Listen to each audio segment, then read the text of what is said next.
بسم الله الرحمن الرحيم. اللهم لك الحمد حمدا يوافي نعمك ويكافئ مزيدك. أحمدك بجميع محامدك، ما علمت منها وما لم أعلم، على جميع نعمك ما علمت منها وما لم أعلم، وعلى كل حال. اللهم صل وسلم على سيدنا محمد وعلى آل سيدنا محمد.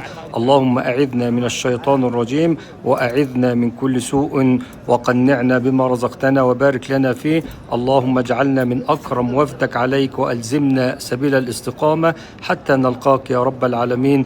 اللهم إنك قلت وقولك الحق، جعل الله الكعبة البيت الحرام قياما للناس، فاللهم أقمنا من عثراتنا التي نحن فيها يا رب العالمين. أسأل الله العظيم رب العرش العظيم أن يفتح لكم أبواب الخير كلها، وأن يغلق عنكم أبواب الشر كلها، وأن يحييكم حياة سعيدة طيبة مباركة أنتم ومن تحبون.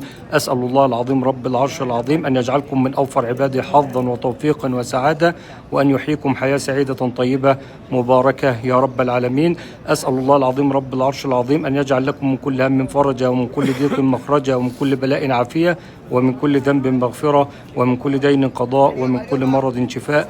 أسأل الله العظيم رب العرش العظيم أن يفك كرب المكروب منكم، وأن يقضي الدين عن كل مديون منكم، وأن يسخر لكم من عباده من يجركم جر إلى هنا معتمرين ملبين حاجين بإذن الله. وصلى اللهم على سيدنا محمد النبي الأمي.